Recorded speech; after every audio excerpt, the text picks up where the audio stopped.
The massive Galactic Council chamber stretched out like a metal cathedral, filled with the strangest collection of beings the universe had ever brought together. Hundreds of different alien species sat in their designated sections, each group more bizarre than the last. The crystalline hive buzzed with electric sounds that hurt human ears. The gas-formed nebulans floated in their containment spheres, shifting colors like living rainbows. And in the center of it all, the Zephyrian Empire took up nearly a quarter of the entire chamber with their massive red-armored bodies. But tucked away in a small corner, almost forgotten, sat the human delegation at a table that looked like it belonged in a coffee shop rather than the most important political gathering in the galaxy. Ambassador Kim Day adjusted his simple black suit and looked around the chaos with those calm, dark eyes that had become humanity's trademark in galactic politics. He had been Earth's voice in this chamber for 15 years now, and in all that time, he had mastered the art of being invisible while still being present. The debate today was about the Outer Rim territories, a collection of star systems that nobody really wanted but everybody claimed. 3 different species had staked claims on the same planets, and tensions were rising fast. The Zephyrians wanted to solve it the way they solved everything, with their massive battle fleets and plasma cannons. The trade-focused Mercans wanted to auction off the systems to the highest bidder. The warrior poet Altarians suggested a series of honor duels to determine ownership. And then there were the humans, who sat quietly and listened to it all. Kim Day watched Commander Vextar of IDUP, the Zephyrian Empire, stand up to address the council. The alien was nearly 3 meters tall, with muscles that could crush steel and skin that looked like it was made of dark red leather. When he spoke, his voice boomed across the chamber like thunder. The Zephyrian Empire has claimed these systems. By right of strength, Vextar declared, his forearms spread wide in a gesture of dominance. We have the fleets to defend them and the will to use them. Any species that challenges our claim will face the full might of our armada. Several smaller species shifted nervously in their seats. The Zephyrians had conquered 12 entire sectors in the past 100 years. Their crimson battle fleets were legendary throughout the galaxy, and their warriors were trained from birth to know only victory or death. When they made threats, species listened. But Kim Day just took notes on his simple tablet, his expression never changing. The Mercan representative stood next, all 6 of his tentacles waving as he spoke in his species' rapid, clicking language. The translation device made his words sound rushed and excited. The Mercans propose a civilized solution. We auction these systems to the species with the most resources to develop them properly. Credits, technology, trade agreements. Let the market decide ownership, not violence. This caused a stir among the assembled aliens. Some species nodded agreement, while others hissed or clicked in disapproval. The Zephyrians just laughed, a sound like rocks grinding together. Then came the Altarian ambassador, a tall, graceful being that moved like a dancer, even while walking to the speaking platform. When she spoke, her words were like poetry, each sentence carefully crafted. We propose trial by combat. Let champions from each claiming species face each other in honorable battle. The winner's people shall claim the territories, and all shall accept the result with dignity. More debate erupted around the chamber. Species shouted, clicked, buzzed, and made sounds that had no human equivalent. Some supported the Zephyrian approach of simple conquest. Others liked the Mercan idea of economic competition. Still others found honor in the Altarian suggestion of ritual combat. And through it all, Kim Day sat quietly, watching and listening. Finally, the council chairman, an ancient being whose species was so old that nobody remembered their real name, called for input from all remaining delegations. One by one, species stood and declared their positions. The insectoid hive mind wanted to claim the systems for their expanding colonies. The energy-based luminari demanded the territories be left untouched for scientific study. The cybernetic nexus collective suggested dividing the systems equally among all claimants. Then all eyes turned to the small human delegation in the corner. Kim Day stood slowly, smoothing down his tie out of habit. When he spoke, his voice was so quiet that the chamber's audio system had to amplify it just so everyone could hear. The humans vote for peaceful resolution through diplomatic negotiation. That was it. No grand speeches about honor or strength, no threats of economic warfare, no demands for territory or resources, just a simple statement delivered in the same tone somebody might use to order coffee. Commander Vextar didn't even bother looking in the human direction. To him, humans were like maintenance equipment, useful for fixing things and keeping trade routes running, but not worth considering in matters of real importance. The Zephyrian Empire had battle fleets that could crack planets in half. They had conquered species that had been spacefaring when humans were still figuring out fire. What could this young, weak species possibly offer to a discussion among the galaxy's true powers? Other species showed similar dismissal, though they were more polite about it. Everyone knew humans were good at building things and fixing problems. They made excellent engineers and fair traders, but they had no real military to speak of, no ancient technologies that could reshape reality, no psychic powers that could influence minds across star systems. They were just ordinary. The debate continued for hours with the same arguments repeated in different ways. The Zephyrians threatened war, the Merkans offered bribes, the Altarians spoke of honor, and Kim Day sat quietly, taking notes and saying nothing more. During a break in the proceedings, Ambassador Narration of the Altarian Confederacy approached the human delegation. She was one of the few aliens who had ever shown genuine interest in humanity, and she had a habit of speaking her mind. "Your species puzzles us, Kim Day," she said in her melodious voice. "You have been part of this council for 30 years, yet you never fight for territory, never demand resources, never show the fire that drives great civilizations. Why?" Kim Day looked up from his tablet with those patient dark eyes that seemed much older than his 40-something face. "Perhaps we simply prefer peace," he said quietly. Narration studied him for a long moment. "We have a saying among my people. The blade that never leaves its sheath may rust, or it may be waiting for the one battle that truly matters. Which are you, I wonder?" Kim Day smiled, a small, gentle expression that revealed nothing. "I suppose we'll find out someday," he replied. As the council session resumed, Kim Day returned to his quiet observation. Around him, the great powers of the galaxy continued their eternal dance of dominance and submission, threat and negotiation, conquest and resistance. And in their small corner, the humans continued to do what they had always done since joining the galactic community. They watched, they listened, and they waited. Dr. Park Hoon wiped the sweat from his forehead as he stared at the impossible readings on his scanner. The device kept beeping with warnings, telling him that what he was looking at couldn't exist. But there it was, right in front of him, a massive crystal structure that seemed to pulse with its own inner light, defying everything he had learned about physics in his 20 years as an archaeologist. The planet Kepler 442c was supposed to be dead. Just another rocky world orbiting a distant star, the kind of place that mining companies might strip for minerals in a few decades. But when the deep space sensors picked up unusual energy signatures from the surface, the Galactic Archaeological Society had sent a small human research team to investigate. What they found changed everything. The ruins stretched out in all directions, disappearing into the planet's crust like the roots of some impossible tree. The structures were made of materials that human science couldn't identify, formed into shapes that hurt to look at directly. And everywhere, carved into every surface, were symbols that seemed to shift and move when nobody was watching them directly.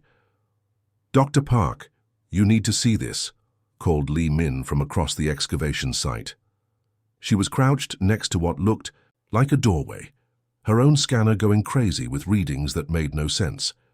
Park Hoon carefully made his way across the uneven ground, stepping around pieces of ancient technology that their equipment couldn't even begin to understand. Li Min was one of his best researchers, a young woman who had joined the team straight out of university, with dreams of discovering lost civilizations. Right now, she looked like she was questioning everything she thought she knew about the universe. "The dating is all wrong," she said, her voice shaking slightly. "These structures aren't thousands of years old or even hundreds of thousands. The mineral deposits suggest they've been here for millions of years, maybe tens of millions." Park Hoon felt a chill run down his spine. The oldest known civilization in the galaxy was the Altarian Confederacy, and their records only went back about 2 million years. Every species they had encountered was younger than that, but these ruins suggested something had been building cities when the galaxy was still young. "There's more," Li Min continued, pointing her scanner at the symbols carved around the doorway. "These aren't random markings, they're warnings. The translation software can't make sense of most of it, but certain patterns keep repeating. Words like danger and sealed and never wake." The two humans stood in silence for a moment, staring at the ancient warnings. Then Park Hoon made a decision that would change the course of galactic history. "We're going inside," he said. The central chamber was unlike anything either of them had ever seen. It was huge, easily the size of a sports stadium, with a ceiling that disappeared into darkness above them. But it was the crystal in the center that took their breath away. The monolith stood nearly 10 meters tall, its surface covered in the same shifting symbols they had seen outside. But here the symbols were glowing with a soft, pulsing light. That seemed to match the rhythm of a heartbeat. And as they approached, Park Hoon felt something stirring in the back of his mind, like a memory that wasn't quite his own. "The energy readings are off the charts," Li Min whispered, afraid to speak too loudly in the vast chamber. "It's like the whole structure is some kind of machine, and we just turned it on by walking in here." Park Hoon nodded, but he wasn't really listening. His attention was focused entirely on the symbols covering the crystal. As he stared at them, they seemed to rearrange themselves, forming patterns that were almost familiar. It was like trying to remember a song from childhood. The melody was there, just out of reach, but getting clearer with each passing moment. For 3 days, the small research team worked around the clock, taking measurements and recordings, trying to understand what they had found. The ruins were clearly the remains of a highly advanced civilization, one that had possessed technology far beyond anything the current galactic community could imagine. But there were troubling aspects to the discovery as well. The warning symbols weren't just carved into the stone, they were everywhere, repeated obsessively on every surface. Whatever the original builders had been trying to keep contained, they had been very serious about it, and the energy readings kept increasing, as if their presence was waking something up that had been sleeping for eons. On the 4th day, everything changed. The Zephyrian battle fleet dropped out of hyperspace like a crimson thunderstorm, their massive ships blotting out the sun as they took position in orbit around the planet. Park Hoon was in the central chamber when the communication came through, studying the crystal monolith that had begun pulsing faster and brighter with each passing hour. Commander Thakvel's image filled the portable screen, his scarred face twisted into its usual expression of contempt. The Zephyrian was even more intimidating over video than in person, his forearms crossed over his chest and his small red eyes burning with barely controlled violence. "Human archaeologists," he said, his voice dripping with disdain. "You will cease your activities immediately and prepare for evacuation. This site now belongs to the Zephyrian Empire." Park Hoon felt his heart sink. He had known this might happen. Whenever something valuable was discovered, the stronger species usually moved in to claim it. But they had been so close to understanding what they had found. "Commander, with respect, this is a protected archaeological site under Galactic Council regulations," Park Hoon replied, trying to keep his voice steady. "We have legal authorization to—" Thakvel's laugh cut him off like a blade. "Legal authorization?" From the Council of Weaklings and Traders, the Zephyrian Empire recognizes only one law, the law of strength. This technology belongs to those with the power to use it. The transmission flickered as Thakvel leaned closer to his camera, his scarred face filling the screen. "You have 1 solar day to evacuate this planet. Any humans found here after that time will be considered hostile forces and dealt with accordingly." The screen went black, leaving Park Hoon alone with his thoughts in the ancient chamber. Around him, the crystal monolith pulsed with increasing urgency, its light now bright enough to cast shadows on the walls. The symbols seemed to be moving faster, rearranging themselves into new patterns that tugged at something deep in his memory. Within hours, Park Hoon had made the difficult decision to evacuate most of his team. The junior researchers, the support, staff, the graduate students. He sent them all back to the safety of the research ship in orbit. But he couldn't bring himself to leave. Not when they were so close to understanding something that could change everything. Li Min refused to go, as did two other senior researchers. They set up a minimal operation in the central chamber, working frantically to document everything they could before the Zephyrians arrived in force. But as the hours passed, Park Hoon found himself spending less time taking measurements and more time simply staring at the crystal. The symbols were definitely moving now, shifting and flowing like living things, and in his mind, those half-remembered melodies were getting stronger, as if something was trying to tell him a story that had been forgotten for millions of years. "Dr. Park," Li Min said quietly during their final night on the planet. "Whatever. This place is, whatever it was built to contain, I think we're about to find out." Park Hoon nodded, his eyes never leaving the pulsing crystal. Deep in his bones, he could feel something stirring, something that had been sleeping for so long, that the galaxy had forgotten it ever existed. Tomorrow the Zephyrians would come, and when they did, Park Hoon had a feeling that the universe would never be the same again. The attack began at exactly 0347 local time, 37 minutes before the deadline Commander Thakvel had given the humans to evacuate. Dr. Park Hoon was alone in the central chamber, his small team having taken shelter in the reinforced sections of the facility after detecting the Zephyrian ships moving into attack formation. He should have been with them, should have been preparing for evacuation like any reasonable person would do when faced with overwhelming force. Instead, he stood mesmerized before the crystal monolith, watching as the ancient symbols blazed with light so intense it should have blinded him. But somehow he could look directly into that brilliant glow without pain, as if his eyes had been designed for this moment. The first plasma bolt struck the outer walls of the research facility with enough force to shake the entire mountain. Emergency alarms began blaring throughout the complex, their harsh electronic screams mixing with the deeper rumble of collapsing stone and metal. But Park Hoon barely heard any of it.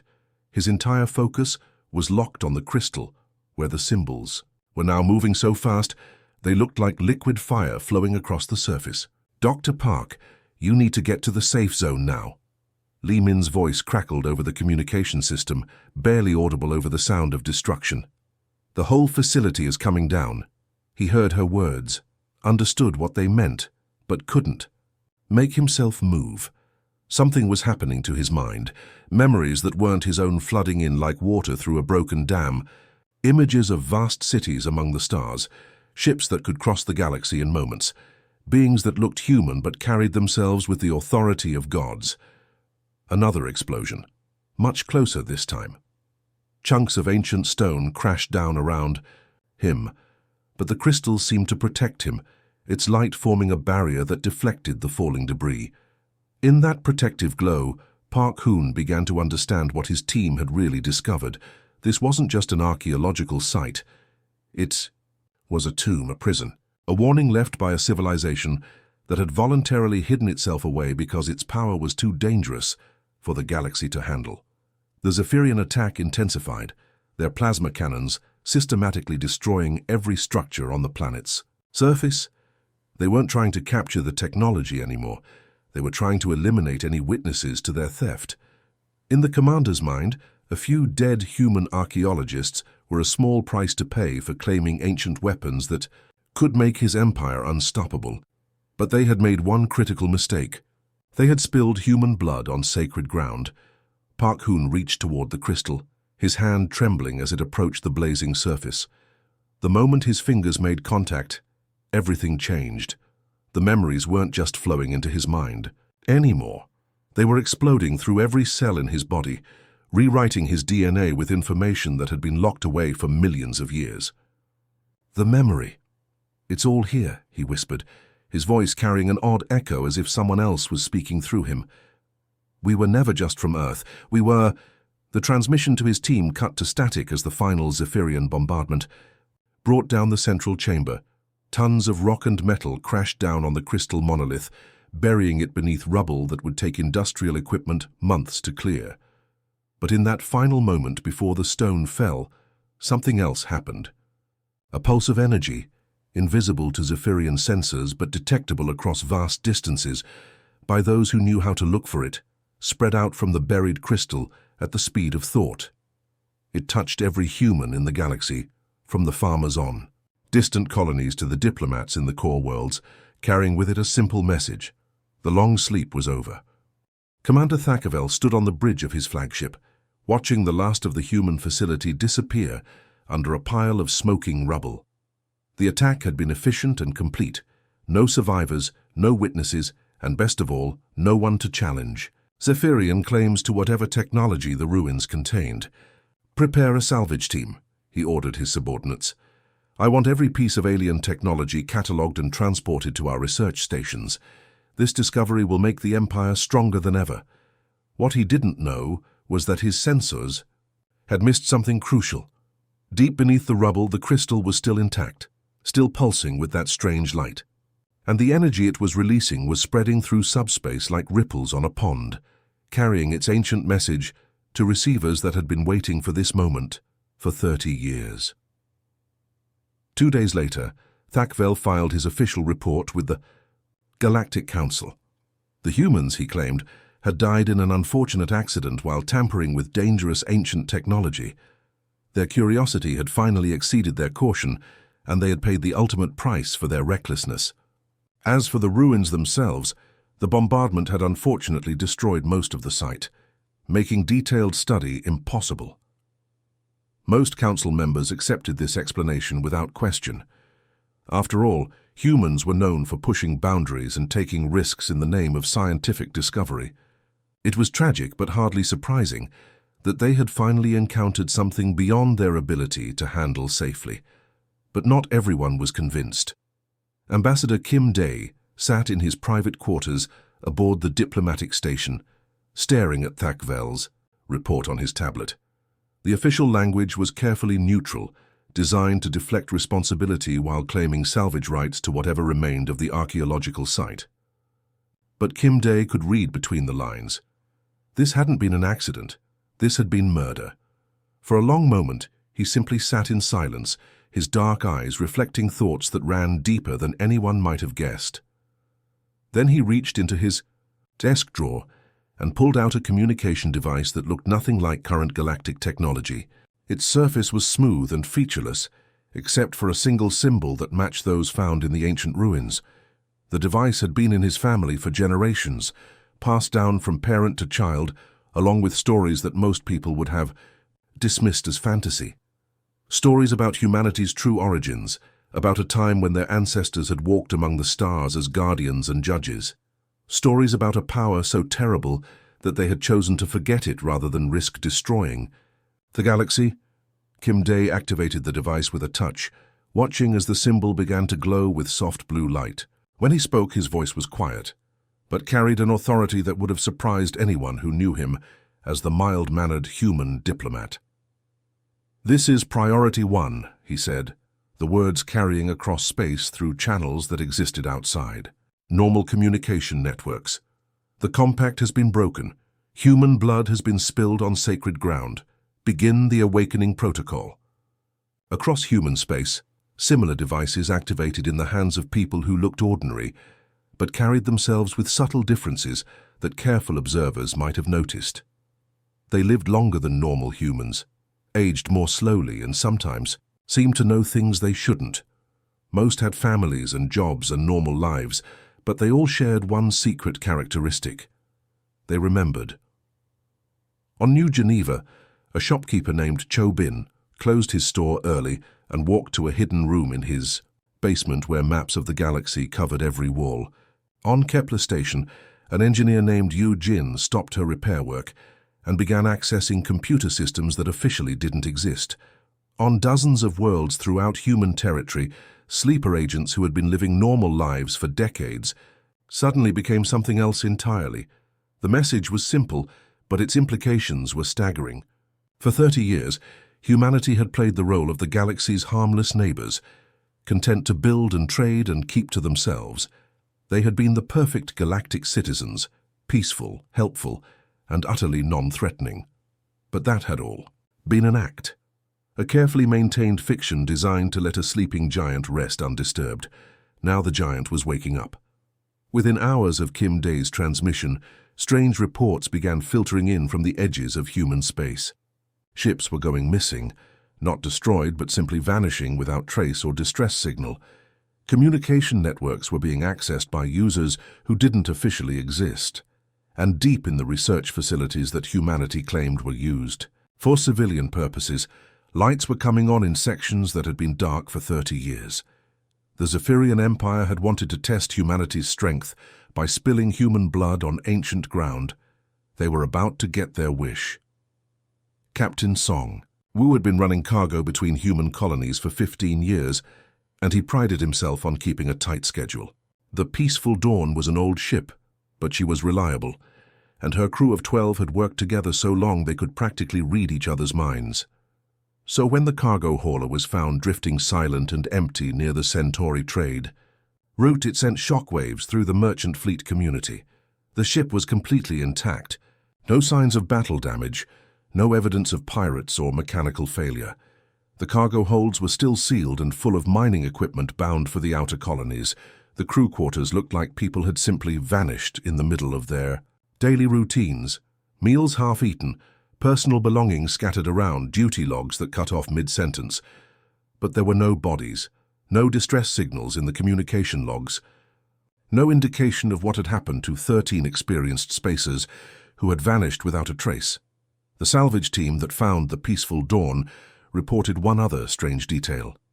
In the ship's navigation computer, they found a course plotted for a system that didn't appear on any star charts.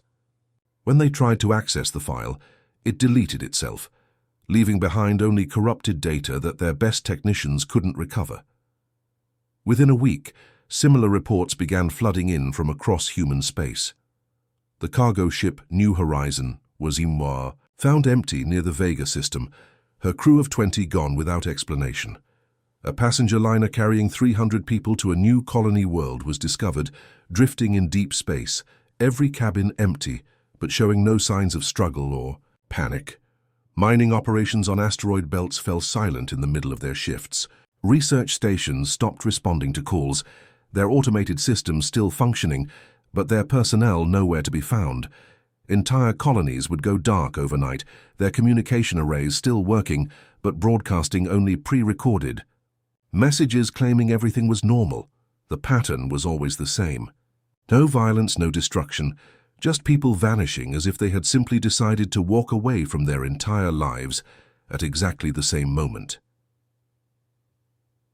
The Zephyrian Empire watched these reports with growing satisfaction.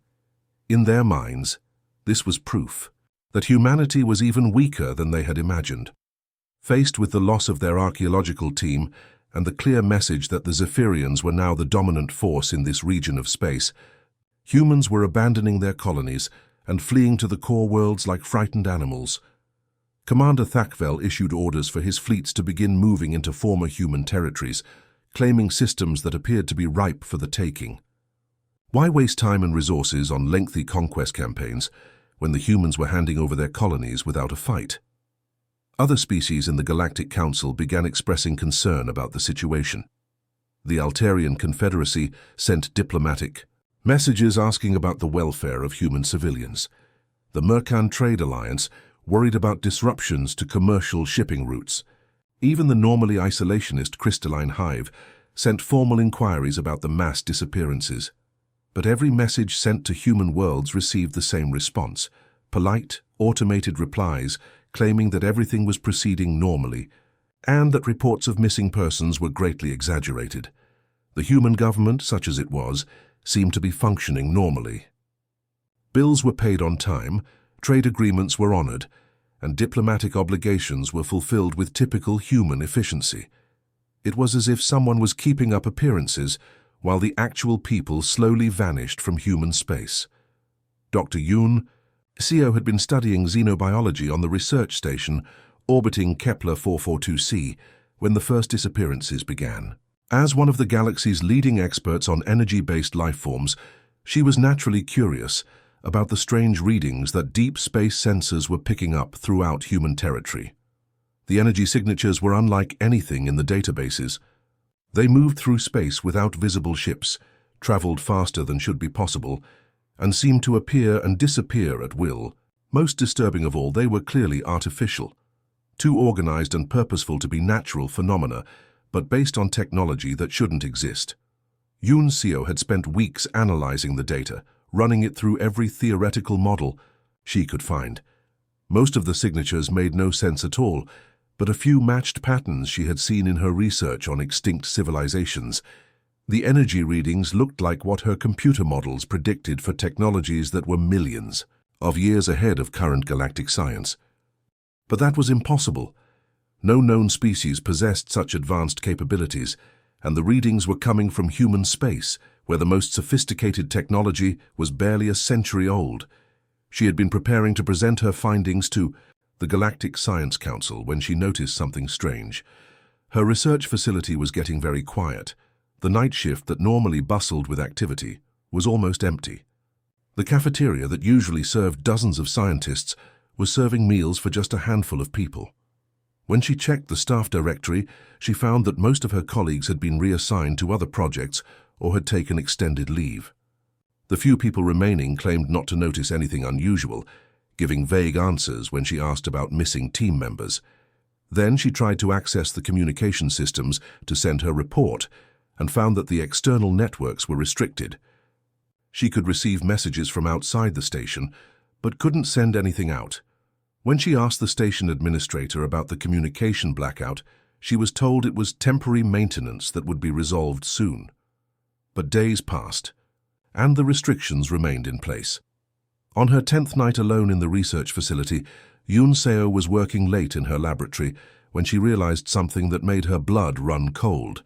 She hadn't actually seen any of her remaining colleagues in person for 3 days. All of her interactions had been through electronic messages and voice calls. For all she knew, she might be the only person left on the entire station. She walked through the corridors, calling out names and checking offices, but found no one. The automatic systems were still functioning, providing light and air and the gentle hum of machinery that made space stations feel alive. But there were no voices, no footsteps, no signs of human presence anywhere. Finally, she returned to her laboratory and stood before the large window that looked out into the darkness of space. The view was beautiful in its own way. Stars scattered like diamonds against the black void, the distant glow of the system's sun painting everything in soft colors. But as she stared out at the cosmos, she caught sight of her own reflection, in the glass. For just a moment, something about her own face seemed strange. Her eyes, which she had always thought were perfectly ordinary, seemed to hold depths that belonged to someone much older than her 35 years. In that reflection, she saw something that made her remember dreams she had been having since childhood. Dreams of vast cities among the stars, of ships that could cross the galaxy in heartbeats, of a time when beings who looked human but were something more had walked among the stars as guardians and judges. Dreams that felt more like memories than fantasies. As she watched her reflection, Yoon Seo began to understand what was really happening to humanity. This wasn't an evacuation or a retreat. This was an awakening. People weren't disappearing. They were remembering who they really were and returning to places that had been waiting for them for millions of years. The energy signatures she had been tracking weren't unknown technology. They were ships built with knowledge that had been deliberately forgotten, crewed by humans who were no longer pretending to be something they weren't. And as that realization settled into her mind, Yoon Seo felt her own memories beginning to stir. Memories of a life that stretched back far longer than 35 years, of knowledge that had been sealed away until the time was right to use it again. Outside her window, space began to shimmer as something vast and invisible moved through. The darkness, heading toward destinations that existed on no official star charts. The awakening was accelerating, and soon the galaxy would discover what humanity had been hiding for so very long. The transmission began at exactly midnight, Galactic Standard Time, reaching every inhabited world simultaneously. In the Zephyrian war rooms, hardened commanders who had never shown fear in 1,000 battles found themselves stepping back from their screens. On Altarian worlds, philosophers who had spent lifetimes studying the nature of power felt their carefully constructed theories crumble.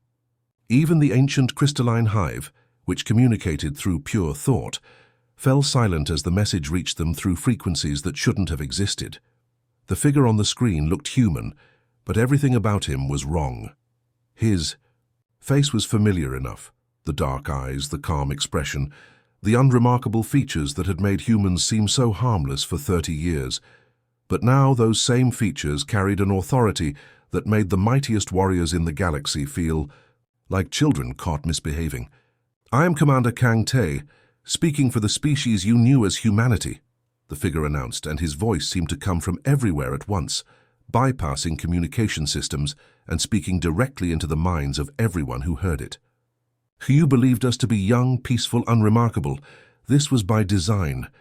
Behind him, through the viewports of whatever impossible ship he stood on, space itself seemed to be bending. Vessels that defied every law of physics moved through the void like living things, their hulls covered in symbols that matched exactly those found in the ancient ruins on Kepler 4042c. They didn't fly so much as glide through reality, appearing and disappearing as if the normal rules of space and time were merely suggestions they chose to follow or ignore. Commander Thakvel watched the transmission from his flagship, his forearms clenched into fists as he tried to process what he was seeing. These couldn't be the same humans his forces had easily intimidated just weeks ago. The species that had spent 30 years building trade routes and fixing broken equipment didn't possess technology that could make his sensors scream with readings. That made no sense. But there was something about the figure on the screen that made a primitive part of Thakvel's brain remember ancient stories his people told their children. Stories about the old ones, the species that had ruled the galaxy when his ancestors were still learning to make fire.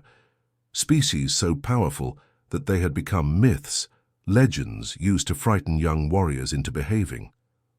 Millions of years ago, our ancestors were the galaxy's guardians, Kang Te continued, and now the authority in his voice was unmistakable. This wasn't someone pretending to power. This was someone who had worn it so long that it had become part of his bones. Our fury was so terrible, our technology so advanced, that we voluntarily exiled ourselves to the outer rim and suppressed our true nature. We chose to become the quiet species you knew, protecting you from what we truly were. As he spoke, reports began flooding in from across Zephyrian space. The impossible ships weren't just visible on the transmission, they were everywhere. Entire fleets of vessels that shouldn't exist had appeared around every major Zephyrian world, not attacking but simply taking position in ways that made it clear they could not be moved or challenged. Thakvel ordered his home fleet to intercept the nearest group of human vessels, confident that Zephyrian plasma cannons could destroy anything that flew through space. But when his ships opened fire, their weapons passed harmlessly through the human vessels, as if they were shooting at ghosts. The ancient ships continued their approach, unaffected by attacks that could have cracked planets. "When you spilled human blood on sacred ground," Kang Te's voice continued, reaching every corner of the galaxy, "you awakened the genetic memory we had spent millennia trying to forget. Dr. Park Hoon died discovering what we had hidden from ourselves, that we are the children of the architects, the first species to achieve transcendence." The name meant nothing to most species, but in the deepest archives of the oldest civilizations, a few scholars remembered references to the architects. They were mentioned in creation myths and prehistoric legends.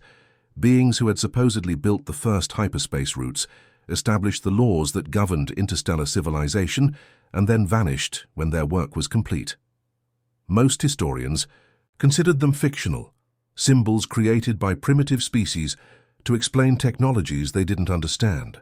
But now, watching impossible ships move through space as if reality was clay to be shaped, those same historians began to understand that their legends might have been historical records after all. Across the galaxy, the revelations spread like wildfire. Humanity wasn't a young species that had recently discovered space travel. They were the descendants of the galaxy's original rulers, beings so advanced that they had deliberately hidden their nature to avoid accidentally destroying the younger civilizations that had grown up in their absence. The Zephyrian Empire, which had built its power on conquest and intimidation, found itself facing an enemy that didn't need to conquer. The human ships simply took position around every Zephyrian world and waited, their presence making it clear that resistance was not just futile but completely irrelevant.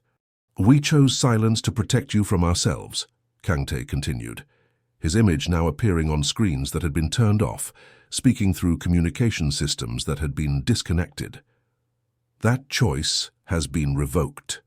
The galaxy will have order whether it wishes it or not." The transformation was swift and absolute. Within 72 hours, the Zephyrian Empire, which had spent a century conquering 12 sectors of space, simply ceased to exist as an independent power. Not through destruction or invasion, but through a demonstration of authority so complete that resistance became meaningless.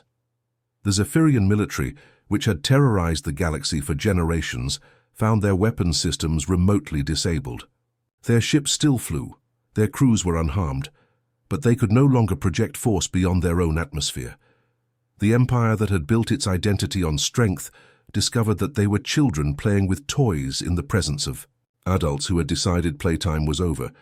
Other species watched in fascination and terror as the galaxy's balance of power shifted overnight.